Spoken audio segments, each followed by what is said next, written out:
Hello, and welcome to New Mexico Rising. My name is Mandy, and here on this show, every week we interview some awesome people from around the country to bring you lifestyle tips, tricks, and more. And this week we have this.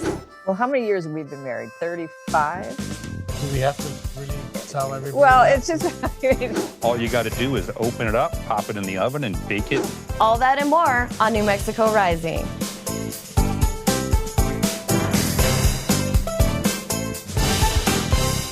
Have you ever wondered how much hope and healing could grow when people come together during the holidays? For 22 years, the St. Jude Thanks and Giving campaign have teamed up with celebrities, major brands, and pretty much everyday shoppers to help children fighting cancer and other life-threatening diseases. So here to share how this year's campaign continues to the mission started by Danny Thomas is Marlo Thomas, National Outreach Director for St. Jude Children's Research Hospital. Marlo, I want to thank you for being here, my friend. How are you? Oh, Dan, I need you more than you need me, I'll tell you that. We're on our campaign, our Thanks and Giving campaign. You know, our motto is give thanks for the healthy kids in your life and give to those who are not. And you can do that very simply this year. Just go to stjude.org or look for our logo. And there's many, many stores in your area, like Domino's, AutoZone, Chili's, Kay Jewelers, Williams-Sonoma, and Kia. And they're all going to ask you to, make a donation for the children of St. Jude. And I hope you'll do that because I'll tell you the truth, Dan, this is a really hard budget. We have to, it costs us $7 million a day to run St. Jude's Research Center and the hospital. That's a very big nut, and we don't have any paying customers. Everybody comes for free. We pay for their travel, their food, their housing, all their treatments, chemo, radiation, everything. And the housing is for their mom and dad, too. So we want these children to live. We work so hard in our research institution. We go all over the world to find the greatest scientists, the greatest doctors, to come up with their best work, their best trials, so that we can try those trials and treatment on the children in the hospital. And it's working, Dan. It really is working. We're saving so many children's lives, but there still are children dying, and as long as they are, we're going to be there and trying to cure them. And this is the 22nd year of the tradition. What makes this year's campaign especially meaningful? I think it's meaningful because we're getting new kinds of laboratories. When this hospital started, my dad opened in '62, it had one small building on 10 acres of land. Now we have 110 acres of land with tremendous towers going up so that we can hold more scientists. The most important thing we can do is to find the cures and the treatments to save these children. The children who come to St. Jude Children's Research Hospital have mostly been given death sentences. Nobody knows how to take care of them. In fact, we don't even know. We have to come up with new treatments to save these children. That's the business that St. Jude Children's Research Hospital is in. Research and taking it to the clinic. And it's very exciting. AML, acute myeloid leukemia, has been a killer for years. In the 90s, the survival rate was around 30%.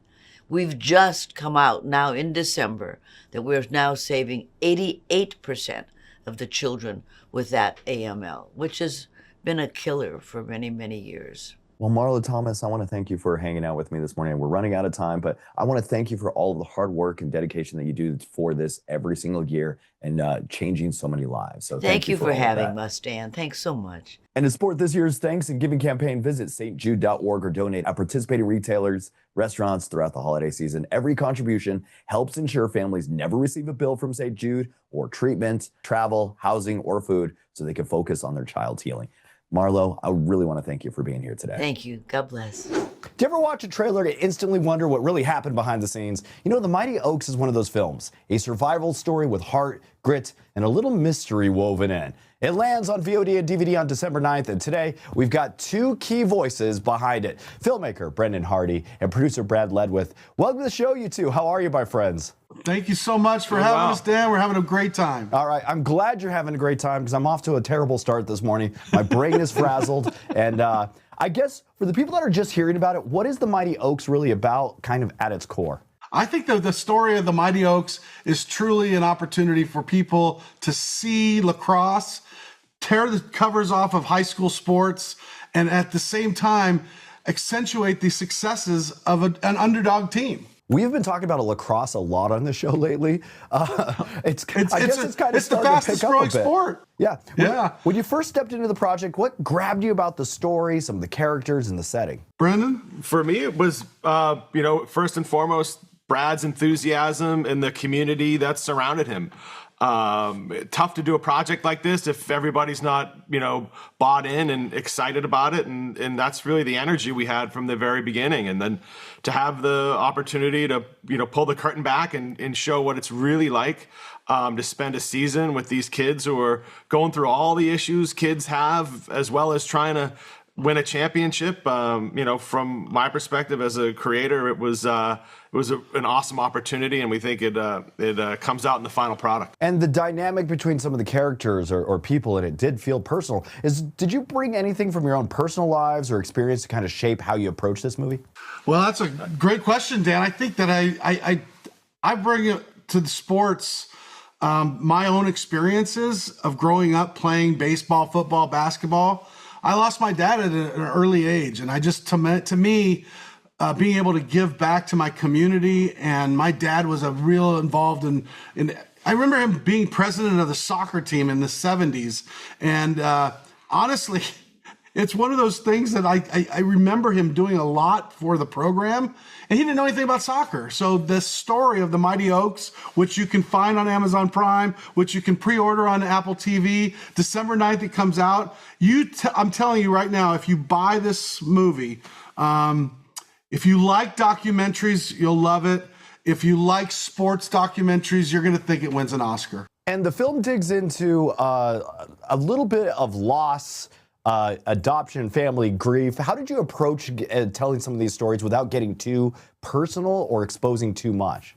Well, we covered a lot of different stories. There's a whole women's aspect to this, and their varsity team as well. But some of the more personal stories, I think you just have to handle with sensitivity and a deft touch, but also keep it authentic. And I think if you do that, you have license to tell the stories and get support from the families, and humanizing this movie and making it not just a sports film, but something about the kids and really getting into some of the emotional aspects was important. And that's why we did it. And telling a documentary, it may be a little difficult because Morgan Hill, they built this lacrosse program pretty much from scratch. What did you learn about the community, or how did you be able to get the community and the parents to support you in making this possible?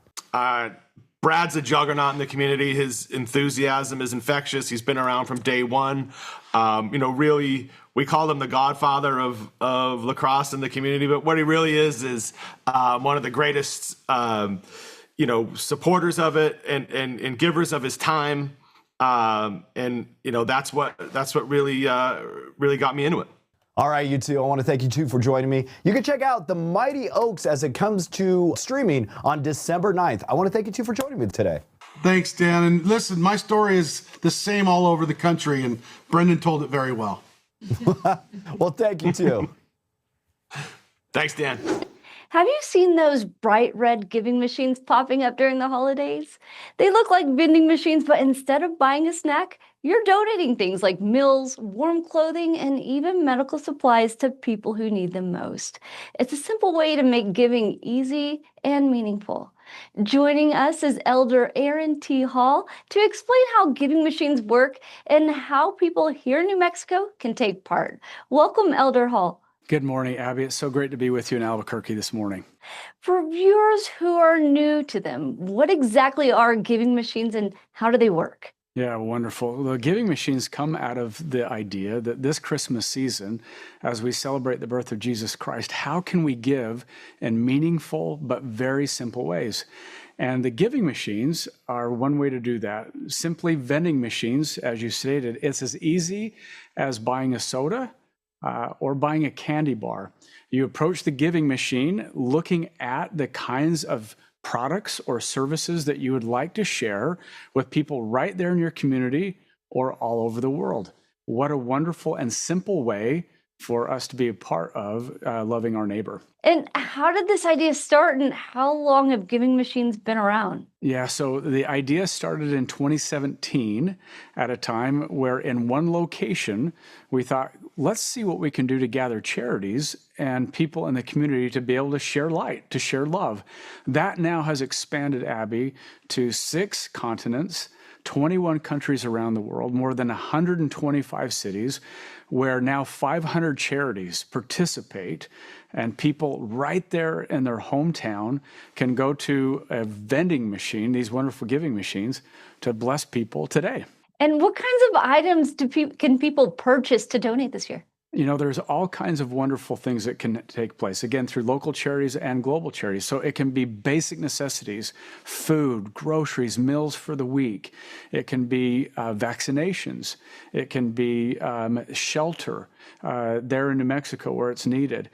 There's so many ways to give, and each giving machine has about 30 different things that you can purchase from. And it can be as small as $5 or more than $100 if you choose to. The point is that it's accessible for everybody. You simply swipe your credit card, and 100% of the donation, 100% goes to the charity that will be able to bless those that they serve. Wow, that's awesome. And where can people in New Mexico go visit a giving machine? Yeah, wonderful. And we're so excited. This is our first year being in Albuquerque at the Cottonwood Mall, and that will be from December 12th until January 1st. So as you're out doing your shopping, take just a moment and go to the giving machine and bless somebody, again, right around the corner, or perhaps in far-off Africa. And what kind of impact have these donations made for charities locally and around the world? You know, it's blessing people at home through warmth and clothing and things that they need, and blessing people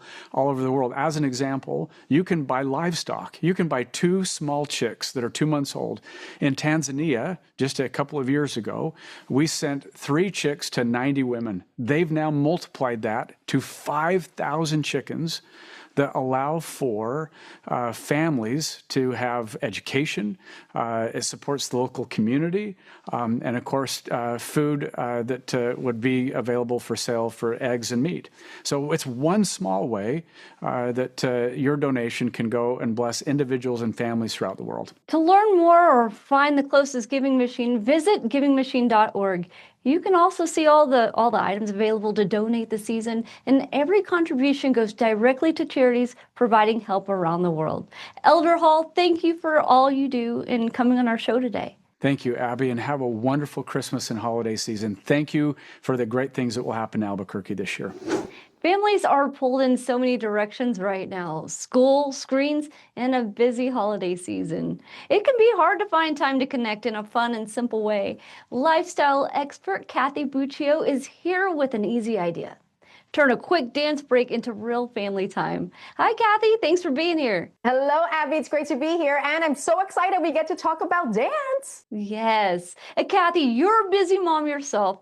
What are your top tips for surviving this crazy time of year? Ooh, absolutely. And you know, this is a crazy time of year, but I want all of us to take a moment to really enjoy this time of year. And we can do something simple, just by giving ourselves small breaks wherever we can. We want to build these tiny resets throughout the day. And for me, it's really helped me keep my cool, also stay sane. I found that just 5 minutes of maybe going outside, moving our body, or maybe making myself a cup of tea or breathing exercise, it really makes such a huge difference. And also, I think it's important to prioritize having a few minutes of family time. I know this can be a little difficult with everyone going in so many directions, but even every evening, maybe you can regroup and just be together for a few minutes, whether it's in the dinner table or on the sofa. Those little pockets of calm and connection, they really help keep the whole house moving. And getting everyone together can feel like a chore. How can families make it fun again? That we need to make fun, not a schedule thing. We really make things not feel like a chore, because then it really just sucks the joy out of what we're doing. So I have found, at least for my family, that our trick is just kind of spontaneously stopping and saying, okay, We're having a dance break, and literally exactly what it sounds. We're just going to do a little mini dance party. You don't need to schedule it, put it on the calendar. Just turn on some music, move, have fun. It feels spontaneous and just easy and silly. And honestly, when you're dancing as a group, whether it's with your kids or with friends, it keeps everyone more motivated. It's a really great way to exercise too. And it's a good way to give yourself a little mood boost. And if you're up for it, you could even make it a friendly competition between family members too. And how do you turn like a quick dance break into a little friendly competition? Ooh, I got the thing for you. It's called Just Dance 2026. I know that everyone loves this game. I'm a big fan of this game, and we have implemented it into our dance breaks. So on top of the friendly competition, I love that everyone can jump right into this game, regardless if you have a dance background or not. It doesn't matter if you're grandma, mom, dad. Everyone can be a part of it. Everyone can have fun. You pick a track from the selection of popular songs, classical songs. You have everyone from Cyndi Lauper, Bruno Mars, Lady Gaga on there. And then you follow the choreography. You pick the different difficulty levels of how hard you want it or not. And you just rack up the points. But it's just fun to like be there and dance with your kids. And it's real lighthearted. And they're being silly and you're being silly. Everyone's moving.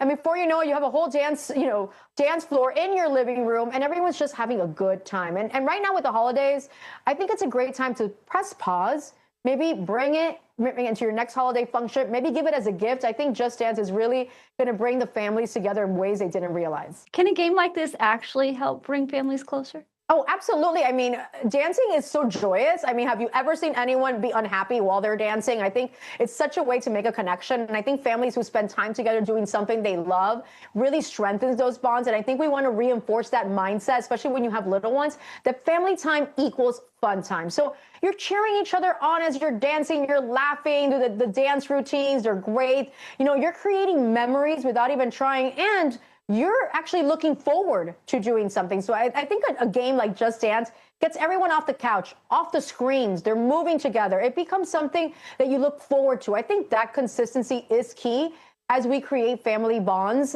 wherever we go. And where can our viewers go to learn more? You can go to ubisoft.com for more info on Just Dance and other games. And I really love that right now Ubisoft puts their games on sale through the holiday season. So it's the perfect excuse to buy one for yourself, but also give someone else that gift of connection with the game. They're going to love you for it. This sounds like a great way to spend some family time. Thank you so much for sharing and visiting with us today. Of course. Thank you for having me, Abby. Holiday shopping can get overwhelming fast, and now a new study shows a lot of people are choosing crypto instead of gift cards. Almost 1 in 4 adults say they've given it or are thinking about giving it this year. Ali Tager from the National Cryptocurrency Association is here to explain why. Ali, thanks for joining us. Thank you for having me. What did the study show? So the National Cryptocurrency Association teamed up with PayPal to find out how are people thinking about crypto this holiday season. And what we found is that crypto is a trending holiday gift, especially as an alternative to gift cards. So like you said, about 1/4 of U.S. adults told us they've already given or thinking about giving the gift of crypto. And nearly 1 in 5 say they'd prefer crypto over gift cards. When it comes to people who are already using crypto, that is 2/3 are planning on giving it, while about half expected to receive it themselves. And what are the top 5 reasons people like crypto over gift cards? Of course, there are plenty of reasons why people are turning to crypto as an alternative to gift cards. It gives you more flexibility on when, where, and how you spend it, unlike with gift cards, where you usually can only spend it at one place for maybe a year or so before it expires or collects dust in a drawer back at home. And you can also invest it, so it has the potential to grow in value and actually increase the amount and worthiness of your gift. People also told us that they find that crypto is easier and faster to send, spend, and receive, plus just more fun and exciting. It comes with less fees, it gives you more privacy, and quicker processing. So those are some of the top reasons. And is it easy to buy crypto as a gift? And what tips do you have for beginners? Absolutely. It's easier than ever to gift crypto, especially as crypto is becoming increasingly mainstream. And buying and sending crypto works very similarly to buying and sending any other digital asset or engaging with your PayPal and Venmo app, which is why the NCA is so excited to be partnering up with PayPal this holiday season to make crypto as simple and accessible accessible for everyone everywhere to be able to participate. So the NCA has lots of great free resources on our website for the crypto curious who are ready to learn but are not sure where to start, or maybe they're turned off by all the hype and jargon and complexity. So we're getting rid of all of that and making it super easy for everyone. We've got 101 courses and interactive lessons with little quizzes to test your knowledge as you go. We've got a hands-on risk-free simulator that actually lets you practice all of the behaviors of crypto, from setting up a wallet to making a transaction to sending crypto out, but it's not connected to real funds. So it's a completely safe space for you to play. And then last but not least, we've got a weekly podcast called Crypto Explained that has guest interviews with real people talking about how they're using crypto in their daily lives, as well as the people building the technology, plus lots more explainers that answer your burning questions about what crypto is and what you can actually do with it. And again, removes any of the hype, jargon, and confusion. And where can people go to learn more? You can visit our website, nca.org, to learn more and check out those resources. And be sure to check out your PayPal app, which lets you buy, send, hold crypto, and so much more. Together, we're working to make crypto super simple this holiday season. Great information, Allie. Thank you so much for joining us today. Thank you. The holidays get busy, and a lot of people want great food without spending all day in the kitchen. Honey Baked is helping with that this year by adding something brand new to their holiday menu: prime rib. Chef Tim Ziga is here with us to share what's new and how Honey Baked can make hosting a lot easier. Chef, welcome. Hi, Abby.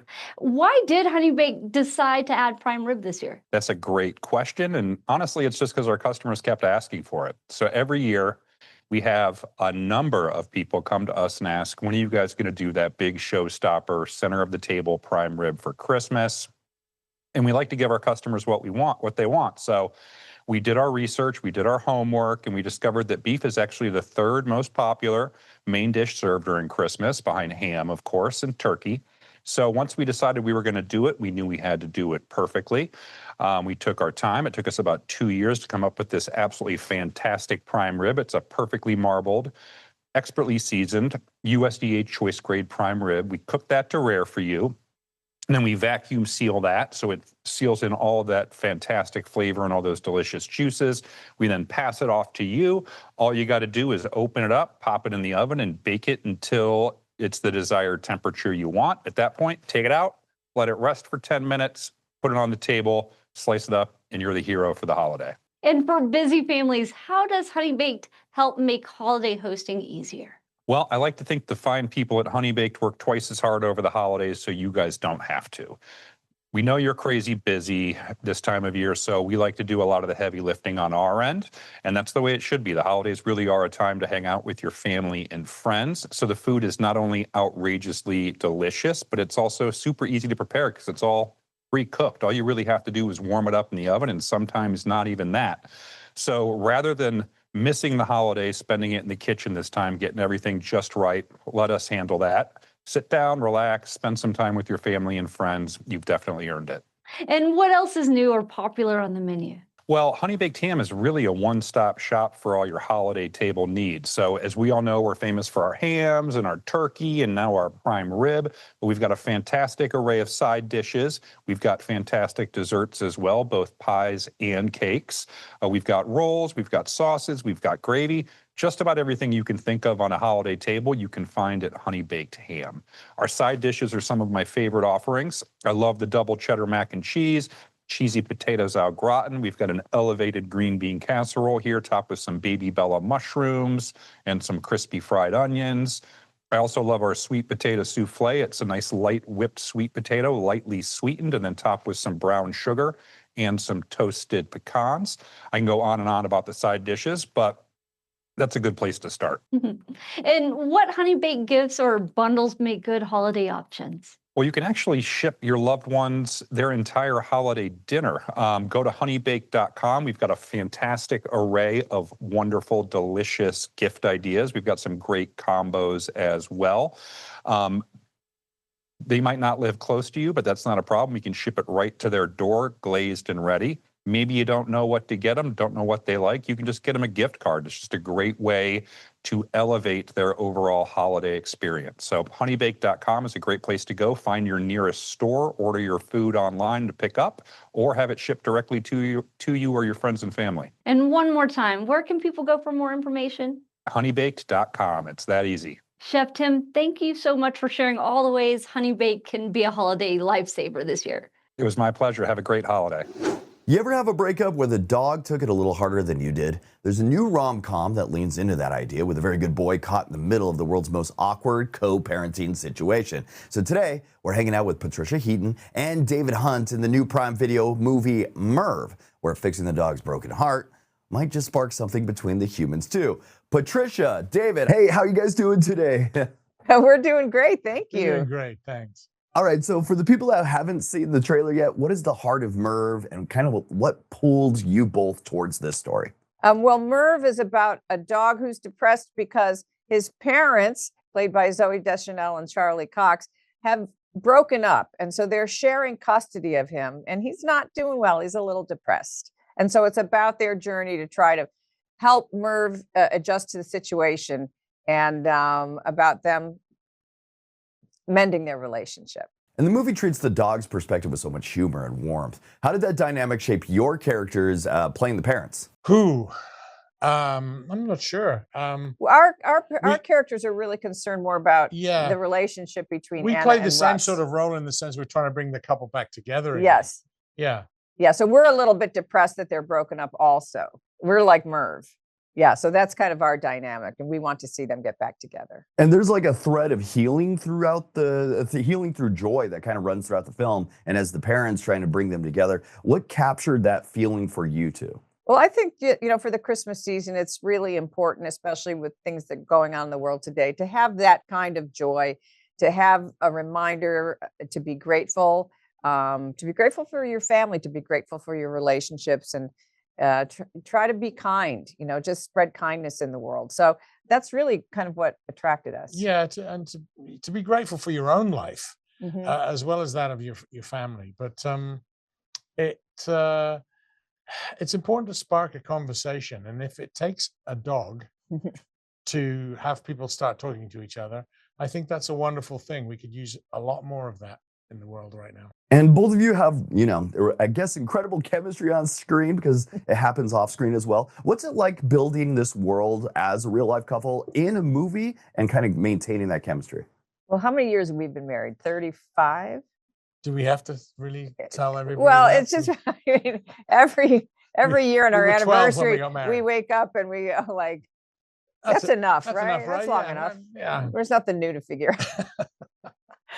But I think, chemistry probably brings people together. And then it's about like accepting and creating history together through your family, through your experiences, and then just really appreciating and being able to look back on just sort of this wonderful life that you've been given. The journey is the journey. The journey is everything. Yeah. Yeah. And every holiday movie has that moment that kind of sticks with audiences. What do you hope people walk away with after watching Merv? I think just, as I said, to learn to be kind, learn to communicate, be patient with each other, give people grace to figure things out and just be there for each other. Can we set aside our differences long enough to actually talk to each other? Yeah. That's what I would like people to go away with. Yeah. All right, I want to thank you two for joining me this morning. Merv is arriving on Prime Video December 10th. Grab the family, grab the dog. Hopefully they're not depressed, and make sure you stream it right at home. I want to thank you two for joining me today. Thanks Thank for you. having us. Thanks. Thank you for tuning in and checking out New Mexico Rising. If you want to be on our show, email us at newmexicorising@gmail.com or visit our website at newmexicorising.com. Be sure to follow us on social media. That's at New Mexico Rising on Instagram and Facebook. And don't forget to subscribe to our YouTube channel at New Mexico Rising. That was our show, New Mexico Rising. You take care, and we'll see you next week.